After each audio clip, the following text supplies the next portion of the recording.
And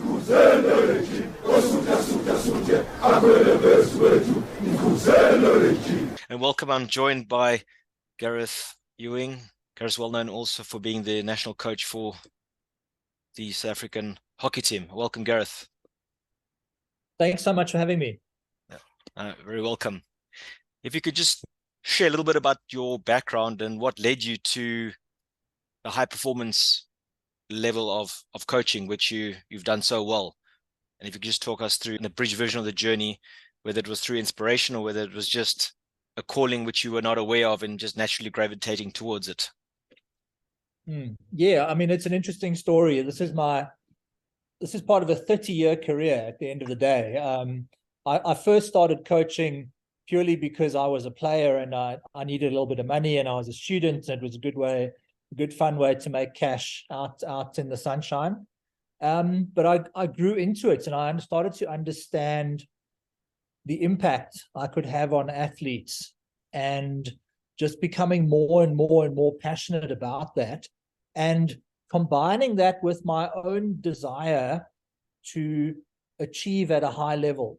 And it really combined really nicely that I could lead athletes through this space and achieve my personal goals and objectives from the point of view of attending tournaments and achieving at a high level. So it was an evolution. It started off as a hobby, became a passion, became a career, and obviously all of those things still stay within it, but it was very much a progression. As my knowledge and experience grew, my passion actually increased to the point where I felt really driven to continue the process and help teams excel. Now, thank you for sharing that. And in terms of playing, were you playing whilst you were coaching? So I did play for the first kind of 10 or 12 years of my coaching career, but I distinctly remember a day when there was a clash and I was going to get an opportunity to play for a particular team, but the team that I coached was playing at the same time. And the decision was made straight away, I'm going to coach. And from there on, my playing aspirations, I was never a fantastic player, started to decline, and it all became about the coaching. Now, I know you're quite a humble guy, so when you say you were not a fantastic player, it means you probably were. Right. No, for a change, I'm telling the truth. I'm not talking myself up at all. Okay. We had a very good conversation last week, which prompted this session today on culture. If we look at team culture, there's a lot written about it, endless amount also of books and talks and seminars and so forth. But speaking to you, who's been at the heart of it, in terms of team culture, there's Samantha Gosal, who's well known for saying that, despite all the surveys that are done, questionnaires on what your organizational culture is like, you can simply tell by the smell of the place. Just looking around, how people treat each other, even the way they greet each other, that gives you a barometer of the culture. And if there's any observations that you could share of that and added to that, how it can be improved.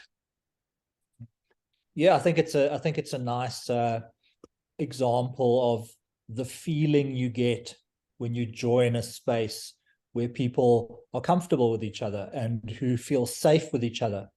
It creates like that homely atmosphere, and I really like that analogy, and I agree with it. For me, culture is about comfort and safety and belonging, and if you can create a space where people feel that they belong, that they have a shared ownership, then they will feel safe, then they will be comfortable with each other, and that will create more honesty, that will create more trust, and that will create a space where people feel comfortable to push themselves to excel. So we did get a lot of that right from a hockey point of view, creating trust and creating a space that people felt they belonged in. But it's a very long process. It's a difficult process, and it can be knocked down overnight. So it's something you've got to always not take for granted. You've got to really work at it to make sure that you can create that space for a strong culture. And in terms of focusing on improving the team culture whilst you're ahead, could you share any techniques or tools that you used? We've heard about, I mentioned to you when I was in England, the Saracens, one weekend they went away on a boys' night where they bonded on a beer festival.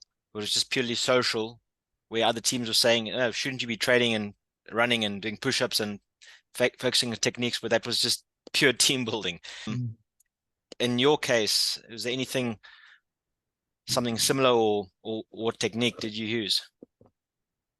Well, look, hockey players are never scared of having a beer, so we couldn't go down that road during preparation phases. But what we found really useful, especially during lockdown when we couldn't actually get on the pitch and train, was to spend time talking and spend time sharing. So one of my support staff, Craig Carolyn, he suggested that we share and record personal histories, asking each other a few questions that and answering things about ourselves that perhaps our teammates didn't know, and creating a space of vulnerability so that we could understand where we came from, what was important to the individual, and making it about us as people, the team as people, not just this homogenous group of people, or we all come from this background, so we are like X.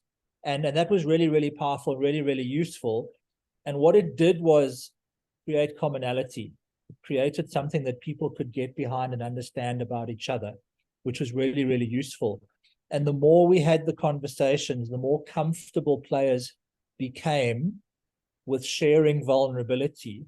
And that vulnerability started with the leadership group and with the management saying, we are going to start this, we are going to talk about it, and then you guys are going to follow along because we're going to set the example. And it was really powerful, really useful, and it's helped create a space in the hockey space where guys already loved the game. Most of the time they were friends, not always, but it now created another level of trust because you had shared experiences outside of the sport, which were really, really valuable to understand about each other. Mm. So almost removing those layers of the persona and tapping into authentic selves. Yeah. And stepping back and looking from a broader perspective on a national level, where it's not specific to either a discipline of a particular sport. As a country, South Africa, we often hear about the negative or things we're not so proud of, things we need to work on, such as the corruption we see in government, sometimes uncontrolled aggression in road rage or so forth. However, there's also a lot of strengths we see, such as Ubuntu, where, of course, Bishop Tutu, the late Bishop Tutu, is well known for being a proponent of this, where in other countries in Europe now, it's actually a thing. There's a leadership academy, Ubuntu, so almost as if that's one of our exports where we need to relearn, because it doesn't appear to be always at the forefront of consciousness for South Africans. Is there any comments you'd like to make or observations on strengths that we've got, which we need to harness? Yeah, sure. And as powerful as I think the concept of Ubuntu is, you're right. I think we have moved away from it. I think we are all in a stressed space, and there's fear and anxiety. And unfortunately, that's been stoked by people who don't want us to see ourselves as one. For me, culturally in the sports space, there's a couple of things that South Africans are really good at. For me, we're resilient. We have a can-do attitude. We're not scared to work hard, and we're not scared to enjoy ourselves. There's a sense of humor. There's an easy camaraderie when you're in like an Olympic team or whatever. Everybody just gets on, and everybody celebrates each other's wins and endeavors. And I think culturally, what we really need to carry on doing is working on those comfort levels. So, like we did in the hockey space, it's finding your commonalities, forgetting about labels, black, white, English, Afrikaans, whatever it might be. Think about what we are as human beings, and then think about what we are as South Africans. So again, we like a good joke. We work hard. We enjoy each other's company. We like to socialize. We are resilient. We have a sense of humor. bring these things together to create more comfort, more trust, more enjoyment. The flag waving and that stuff, to me, it's important, but it's not the main thing. The main thing is who we are as people and being comfortable in our skins and comfortable of who other people are. For me, that's really, really valuable. Something we're already good at, and I think we should really celebrate that a lot more. Looking back at your career, I know last year you also went to Accra, right? And yes. what would the highlight be for you, would you say? Wow, it's an interesting question, and I'm looking forward to many more highlights in the space, but I don't think you can look too far past the Olympic Games. Going to Tokyo was a truly amazing experience, and not just being at an Olympic Games, which was kind of a box that I wanted to tick personally, but being part of a team who found a new layer in their process and their progress in terms of performance. That was very, very special. And yes, my staff and I had something to do with it, but primarily it was because there was a true sense of ownership and a sense of pride in the team that came from the players themselves. So to be close to that was very, very special, and it's something I'll remember forever. Thank you very much for sharing all that, Gareth. It resonates with me also, especially when you say ownership. You're familiar with the leadership model that I'm working on, ownership-driven leadership, which inspiring ownership.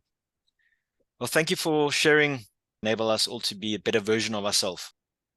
Thank you, Gareth. My pleasure. Love to chat.